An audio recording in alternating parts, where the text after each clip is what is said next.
They sold my daughter for 35 coins. That's all it took to tear my world apart. Virginia, 1838. The day they dragged her away in ribbons and dust. I begged, I screamed. They called her property. The coins clinked louder than her cry. That night, as the whip tore my back, something inside me changed. Not fear, not sorrow, fire. If they could buy a child with silver, I'd buy justice with flame. My name is Ruth. And this is how I burned a dynasty for 35 dollars. Subscribe and comment your state below.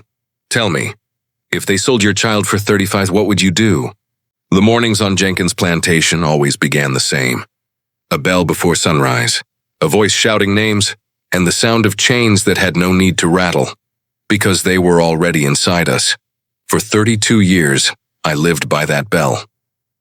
Worked the tobacco fields till my hands split and bled, till my back bent like the rows of crops we planted. The overseer said we were lucky. The Jenkins treat their slaves fair, he liked to say. But fairness don't live where freedom dies. Our cabin stood at the edge of the field, small, dark, and crowded. We slept on straw. We woke to the sound of whips cutting the morning air. Still, I tried to build something soft in a world made of iron. My son Daniel, 14, worked the fields beside me. Strong boy, quiet, but his eyes burned with questions he dared not ask. And my little Esther, 10 years old, serving in the big house. She had quick hands, a quicker smile, and a voice that hummed when she worked.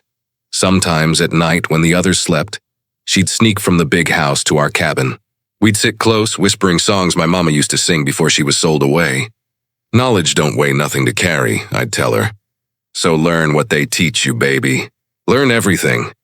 I thought that would protect her, that being useful might keep her safe.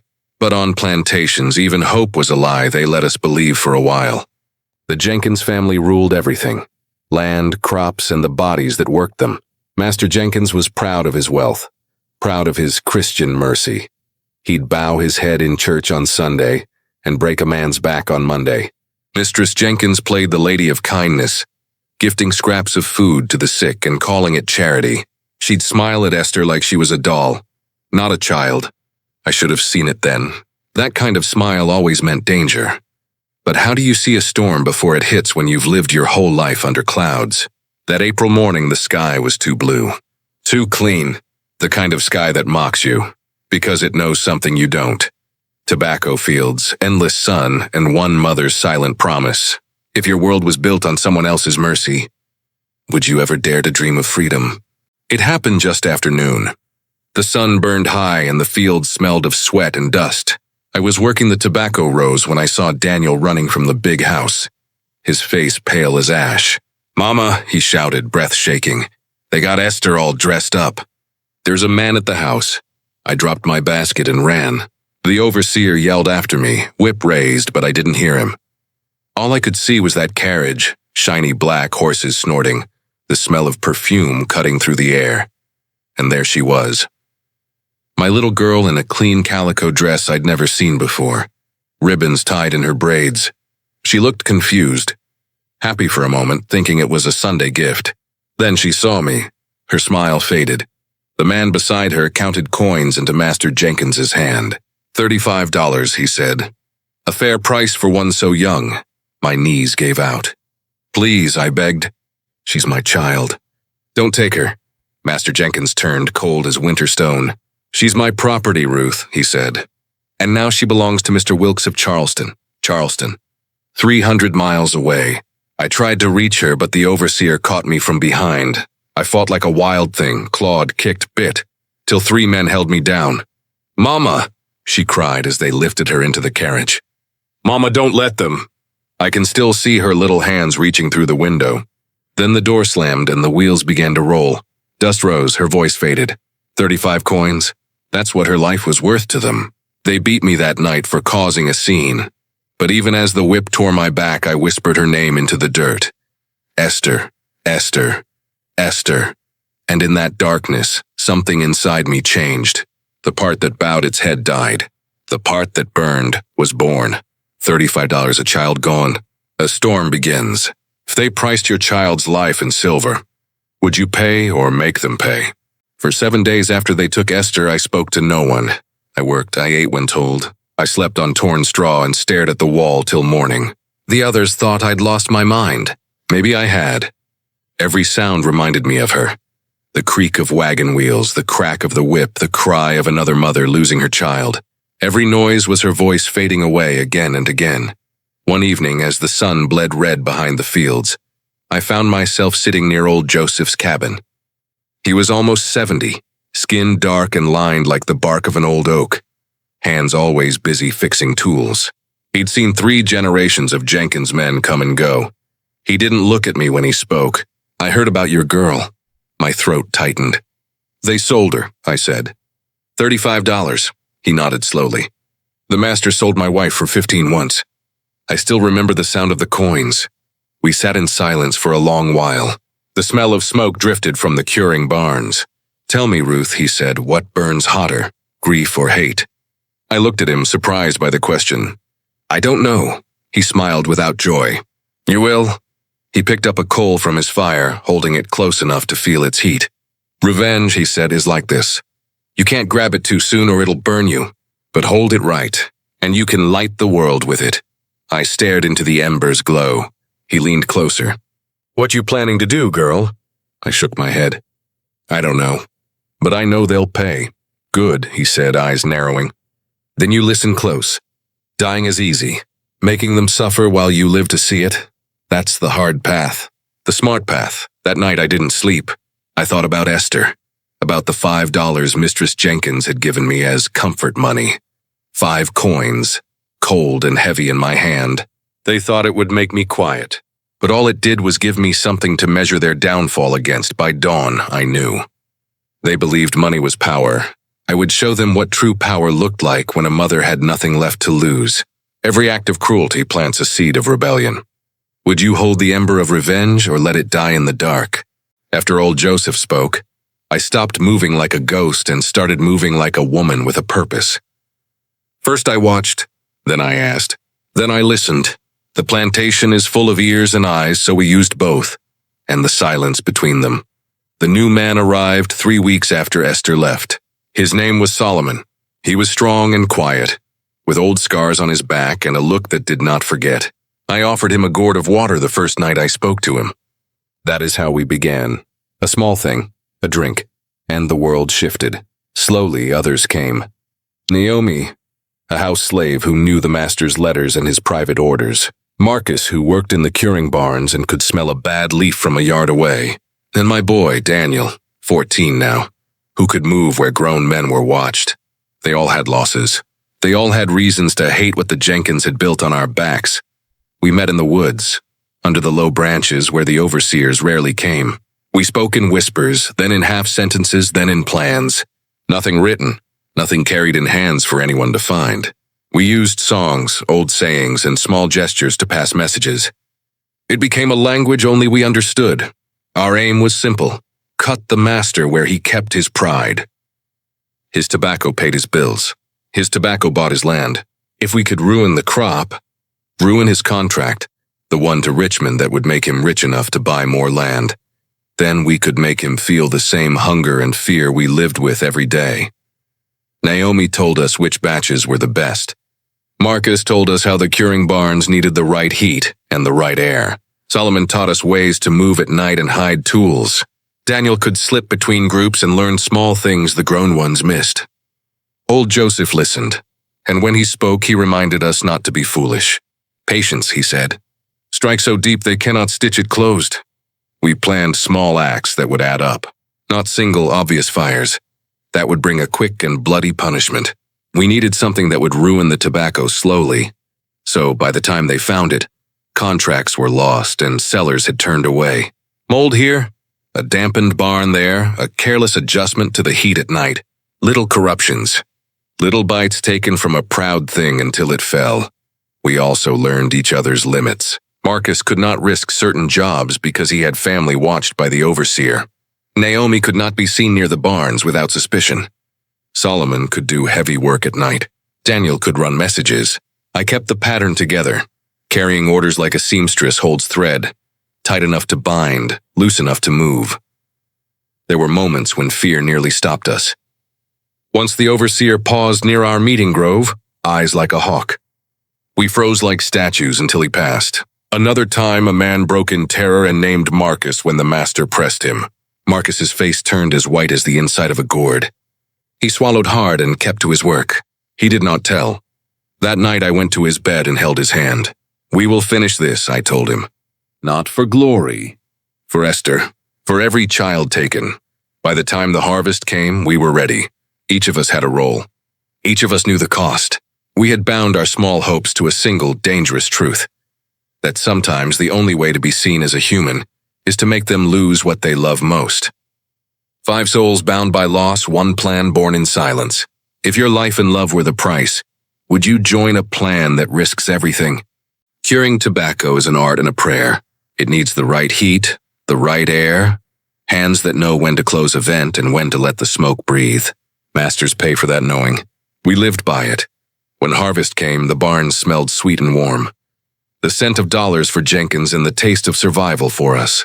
We walked through that smell like ghosts, knowing how small changes would rot a fortune. The first nights were practice. Marcus taught me which leaves were prized, the big silky ones that sold for the finest coin. He showed me where the vents creaked, where the dampers stuck, and how a little oil on a batch's crate could slow the cure and leave a bitter taste when burned. Naomi brought oil from the kitchen, small amounts hidden in cloth. I carried a pouch of crushed dogwood berries and the mold spores old Joseph had given me, a fine gray powder that would make the leaves smell wrong when they dried. We worked when the plantation slept. Daniel ran messages between us, slipping past cabins and men like he belonged to the dark. He watched the overseer's patterns and told us when patrols turned short. Solomon made small diversions, a broken wheel, a sudden animal cry. Things to pull eyes away from a barn door. Marcus did the hands-on work in the barns, moving ropes, adjusting hooks, making tiny errors at just the right time. It had to be slow, not an obvious burn that would have them dragging us out and hanging us in the yard. No, that would be quick and we would lose everything. We wanted the slow thing that ate at their belly, mold in the prime leaves, smoke taint, uneven drying. Let the merchant inspect weeks from now and find guilt in every sample.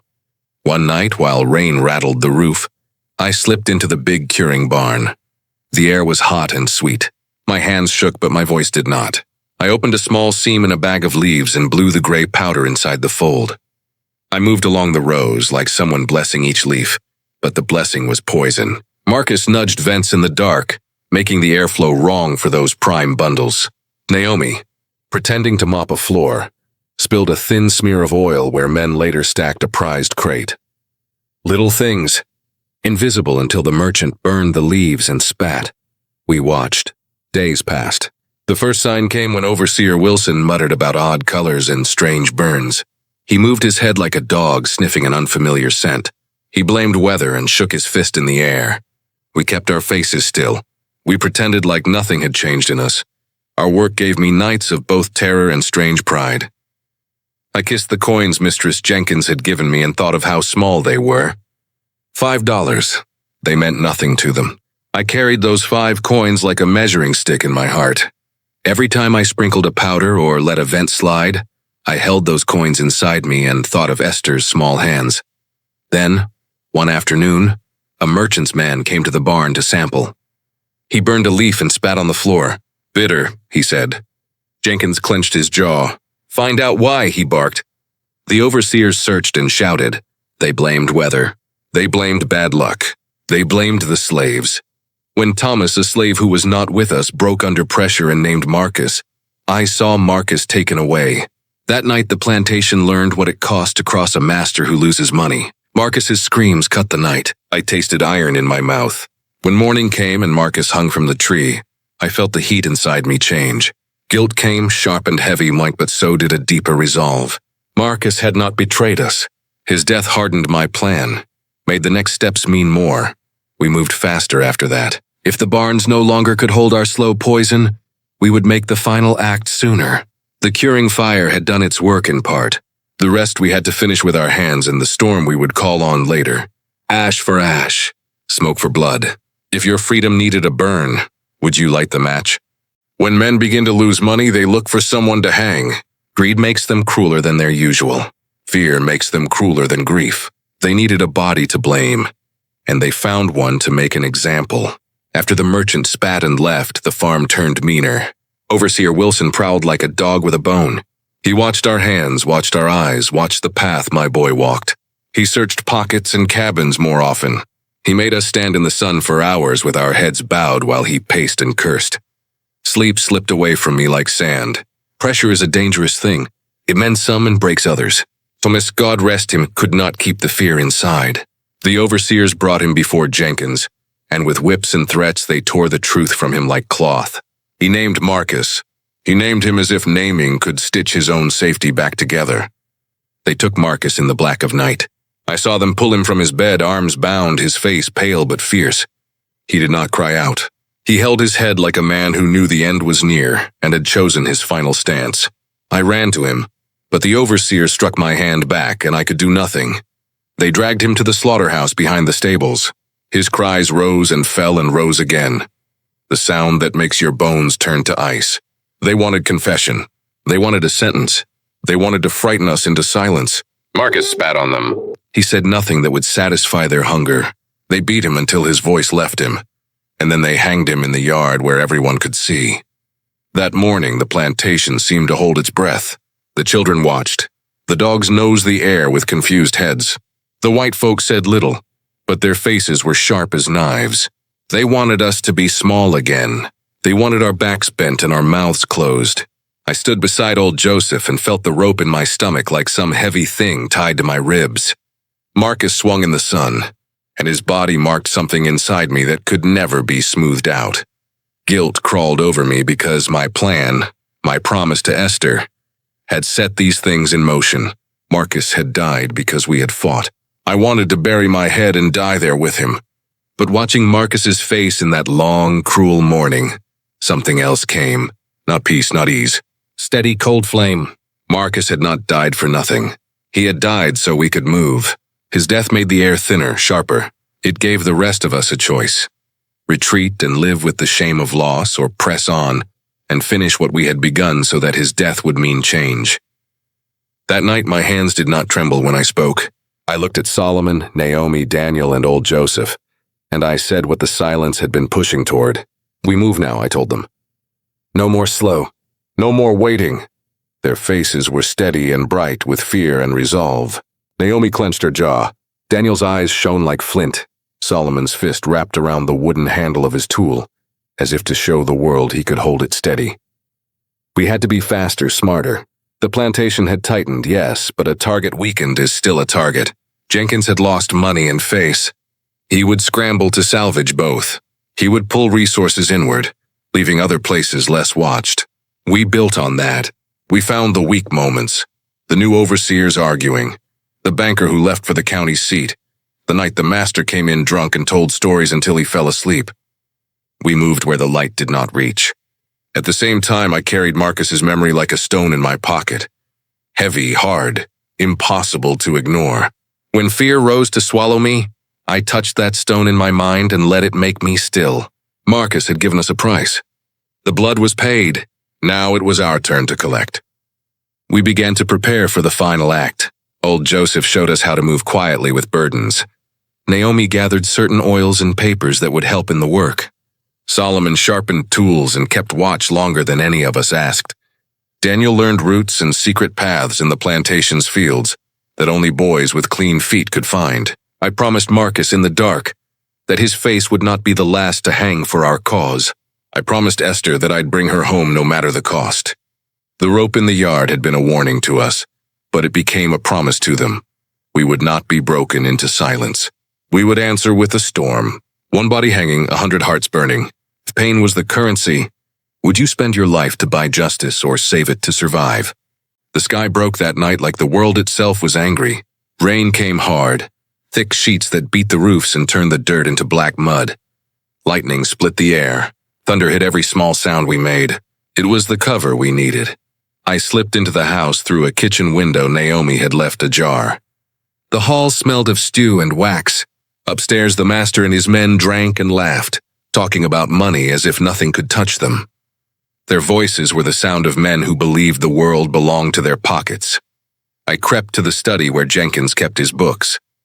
The ledgers lay heavy and proud on his desk. Pages of names, sales, dollars. I had learned to read in secret from my mother. Each entry was a wound. Births recorded, prices written, children listed like cattle. There it was, Esther's name, 10 years, sold to H. Wilkes, $35. Under it, my $5 marked as compensation. My hand shook as I placed the 5 coins on the page. The money gleamed like an insult. I took the ledgers and wrapped them in cloth. The weight of those books was like the weight of a life. Then I found the safe. Naomi had told me the number, the master's birth date. My heart wanted to pound so loud it would wake the whole house. But my hand opened the lock like a thief who had practiced 1,000 times in her head. Inside lay paper deeds, promissory notes, and a small bag of gold. I slipped the gold into my dress, heavy and hot against my skin. Felt like a hand of fate I could hold. I thought of using it to buy freedom, to buy passage, to buy the means to find Esther. I thought of giving it away to those who helped us run. I thought of leaving it where it could ruin Jenkins more. A floorboard creaked behind me. Mistress Jenkins stood in the doorway, candle in hand, her face white as linen. For a breath, neither of us moved. Then she saw my hands. Her mouth opened. Fear and anger wrestled in her eyes. "You," she whispered, then the whisper became a cry. She reached for the bell. I moved faster than I meant to. I threw myself at her. Her candle clattered to the floor and guttered. The room smelled of wax and wet wool and something older, fear. My hand found a pillow. For a moment, all the years of hurt filled me, and I pressed the pillow to her face. The world narrowed to that cloth and the sound of her breath. I saw Esther's small hands reaching through the carriage window. I felt the 5 coins in my pocket like hot stones. I could have killed her then. I could have ended one life the way they had tried to end mine, but I did not. I loosened my hold and pulled the pillow away. I could not become what they were. Murder would not bring Esther back. It would only make a new grave. So I bound Mistress Jenkins with strips of sheet until she could not scream. I left her gagged and trembling on the floor. Outside, the storm was a drumbeat. Solomon and the others met me at the back. We set the ledgers to burn in the root cellar and scattered embers where we had planned. I carried a small bottle of oil and let it breathe onto old papers in the attic. Enough to catch if wind and lightning played the part. We did not want a blaze that would burn the whole place to the ground right away. We wanted panic, ruin, and time to run. As we slipped away into the rain, the first smoke curls rose over the roof. Lights flicked on in the big house. Shouts filled the yard, and then chaos. Men running, horses snorting. A merchant's carriage racing through the mud. Behind us, a small flame licked a ledger, then another. The plantation that had taken my child began to unmake itself in a thin, hungry smoke. If you're still watching, you care about buried history. Subscribe now. This was the night everything changed. Thunder above, fire below, and a mother walking toward freedom. If burning the past meant saving the future, would you light the match? The rain came harder as we ran. Each drop stung like memory, sharp and cold. Behind us, the plantation screamed. Dogs barking, men shouting, thunder rolling over the roofs. Smoke rose thin and crooked into the night sky. The fire was slow, but it was enough. Enough to make them panic. Enough to make them look everywhere but where we were going. Solomon led the way through the woods. He knew every ditch, every creek that cut through the fields. Daniel followed close behind me, clutching my hand so tight I could feel his heartbeat through his skin. Naomi carried a small sack, food, water, a scrap of cloth to cover footprints. We didn't talk. We just breathed and kept moving. By dawn, the plantation was far behind us, swallowed by gray mist. My legs burned, but my heart felt lighter than it had in years. Old Joseph's words echoed in my head. Revenge planted in haste bears bitter fruit. Our fruit had ripened slow, and now Jenkins would taste the rot himself. At midday, we reached a dirt road and followed it north until a farmhouse appeared on a low hill. A white man stood in the doorway, plain clothes, plain face, a Quaker. He looked at us for a long moment, then said, "You're the ones from Jenkins' plantation." Solomon nodded, eyes steady. "If you aim to turn us in, we'll keep walking." The man shook his head. "We don't sell souls here. Come in before someone sees." Inside, the air smelled of bread and wood smoke. His wife brought blankets and dried meat. No questions, Just kindness, the kind that made my eyes sting. We ate like people who hadn't been allowed to be human. That night, the farmer came back from town with news. "They've put a price on your heads," he said quietly. "How much?" I asked. $500 each, 500. 15 times the price they took Esther for. The number rolled in my head, heavy and cruel. They valued me more as an escaped slave than they ever did as a mother. I laughed, not out of joy, but out of disbelief. The farmer looked startled. "What's funny, ma'am?" "Nothing," I said. "Just the cost of being alive." He offered to hide us in his barn till the next night. "Tomorrow," he said, "friends will come. They'll take you to the next safe place." I wanted to thank him, but no words came. Gratitude felt too small for the risk he took. That night, while the others slept in the hay, I sat awake. The gold I'd taken pressed against my waist like a second heartbeat. I thought of Esther, somewhere down south, maybe sleeping in a strange bed, maybe dreaming of home. I swore to myself and to God that I would find her. The storm had passed. The air smelled clean. Behind us, the Jenkins name was turning to ash. Ahead of us, the unknown stretched wide and dark. But it was ours. $500 on her head, $35 in her heart. If your freedom was worth more to them than your love ever was, would you still run? We moved only by night. By day, we hid under trees, in barns, in the hollow bellies of wagons that creaked toward nowhere. The Underground Railroad wasn't tracks or steam or whistles. It was people. Quiet, brave people who believed that a beating heart was worth more than a law.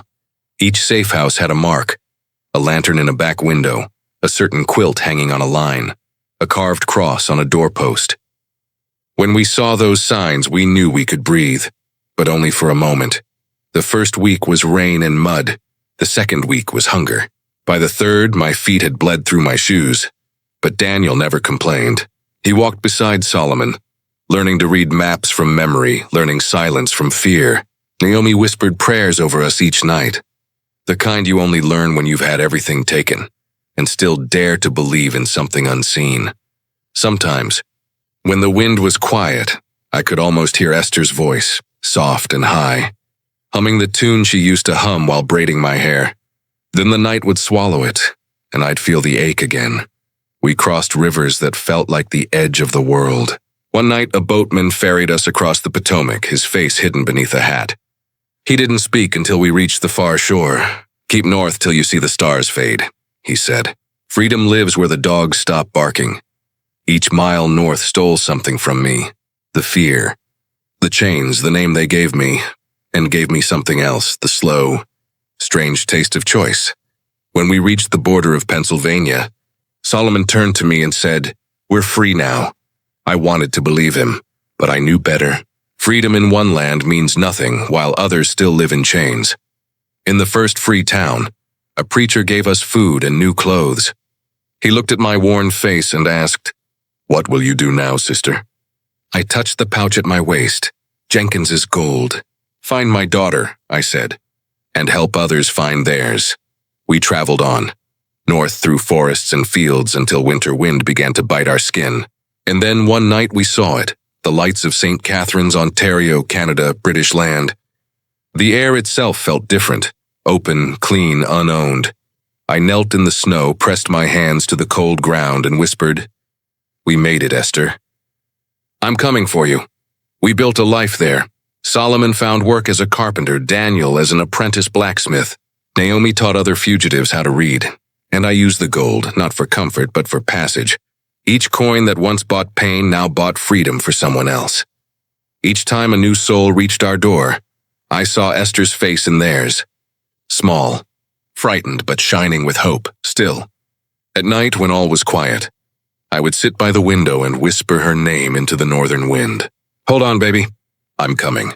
Each coin that bought pain now buys freedom. Would you spend your hard-won freedom to help others find theirs?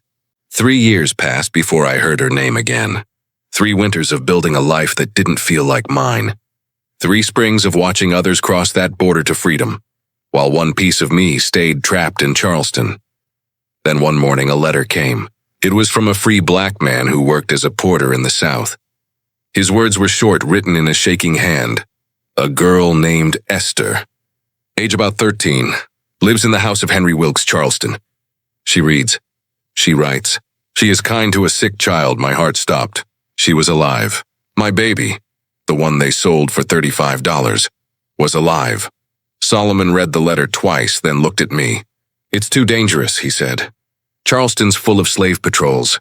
If they catch you, they won't," I cut him off. "I crossed rivers and fire for her once. I'll do it again." He studied me for a long moment, then nodded. "Then you won't do it alone." By summer, our plan was ready. We traveled with forged papers, dressed as servants to a white abolitionist who sometimes made business trips to the South. We were two quiet faces among many. No one looked twice. Charleston was exactly as I remembered from whispers. Fine houses built on the backs of the broken, streets smelling of salt and sweat, and the sound of iron striking wood at the slave market. It was there I saw the Wilkes home for the first time, a grand house with white columns and jasmine climbing the walls. Gabriel, one of Solomon's old contacts, worked as a caterer. "There's a garden party next week," he said. "They'll need extra servants. I can get you in." And so I went back into bondage, wearing a borrowed apron and a borrowed name. That afternoon, the house overflowed with music and chatter. Ladies in bright gowns laughed beneath paper fans. Men smoked and bragged about their land. I carried trays, eyes down, hands steady, but my heart was wild. Every sound made me flinch. Every young girl's voice made me turn. Hours passed. No sign of her. Then, from somewhere inside, I heard it. A soft, familiar voice. "Esther, fetch my shawl, please." "The blue one." I froze. The tray in my hand trembled. And then I saw her. She was taller now, thinner, her hair pulled back in neat braids. Her face had lost its roundness, but the eyes, those were mine. For a moment, she looked right through me, not recognizing the tired woman in a servant's dress. Then her lips parted. "Mama?" she whispered. I nodded, tears burning my throat. She glanced around, fear flashing across her face. "You can't be here," she said. "If they find you—" "I came to take you home." Her eyes filled. "Home?" "Canada. Daniel's waiting. We're free there." From upstairs came a sharp voice. "Esther, what's taking so long?" She turned, answering softly, "Coming, Miss Caroline." Then she looked back at me, quick, urgent whispering, "The garden shed." After dark, she ran up the stairs and I stood there shaking with a tray of lemonade and a heart full of fire. That night, the party ended. The guests left. Solomon and I waited behind the hedges, counting each minute by the beating of my heart. When the church bells struck midnight, the shed door opened. A small shadow slipped inside, carrying a bundle to her chest. "Mama," she whispered. I caught her in my arms, felt her heartbeat against mine for the first time in 4 years. She was trembling, but her voice was sure. "I'm ready." We stepped into the night. The path to freedom was waiting, one last time. 4 years apart, one whisper of reunion. Would you walk back into hell for someone you love? The streets of Charleston slept as we ran. No moon, no stars, just the sound of our breath and the slap of wet shoes on cobblestone. Solomon led us through the narrow lanes toward the docks, where Gabriel waited with a small cart. Esther clung to my arm, whispering prayers between gasps. Behind us, a lantern flared. A guard's voice cut through the darkness. "Who's there?" Solomon didn't hesitate. He moved toward the noise, making it deliberate, loud. The guard shouted again, and Solomon vanished into shadow, drawing him away. Esther squeezed my hand. "Mama?" "He'll be back," I said. "He always comes back." Minutes later he did, mud-splattered, breathless, eyes fierce. "The way's clear," he whispered. "Go." We hid under burlap sacks in the back of the cart, the smell of salt and grain filling our lungs. As the wheels creaked toward the harbor, I held Esther close. "Are we really free now?" she asked, voice small. I pressed my lips to her forehead. "We're already freer than they'll ever be." By dawn, we were beyond the city, the sun rising behind us like a promise kept. We crossed rivers again, forests again, until we reached the lights of Canada. That same cold, clean air I'd once knelt in alone. But this time my daughter's hand was in mine. When Daniel saw her, he ran like a boy again. He lifted her off her feet, laughing and crying all at once. "You're so tall," he said. "And you're different," she replied, smiling through tears. Then they just held each other, and I let the sound of it fill the space in me that had been hollow for years. Life began again. Solomon built our home. Daniel opened a blacksmith shop. Esther became a teacher. Her hands once used for serving, now used for writing freedom into the lives of others. The gold I'd taken from Jenkins's safe still sat in my chest, heavy, waiting. I didn't spend it on comfort. I spent it on freedom. Each coin that once bought pain now bought passage for someone running north. Each piece of their wealth carried a soul away from chains. Years later, word came that Jenkins had lost everything: the plantation, the land, his reputation. They said his name like a ghost that used to mean power. I felt nothing but quiet peace. He had taught me the one thing he never meant to, that what we build on the backs of others always burns in the end. When I grew old, Esther sat with me by the window, her hand in mine. "Do you ever regret what you did, Mama?" she asked softly. I smiled. "No, I regret waiting so long to begin." I told her the truth, that vengeance had lit my path, but love had carried me home. They sold my daughter for $35. But they never understood the cost of a mother's promise. You can buy a child, you can break a body, but you can't put a price on freedom or on fire. So if you hear my story, remember this. Every coin they ever dropped in blood, we turned into light. And that light still burns. Fire fades. Legacy remains. Do you believe freedom is ever truly free? Or must someone always pay its price? If you're still here, you care about buried history. Subscribe now, share this story, and keep the fire of truth alive.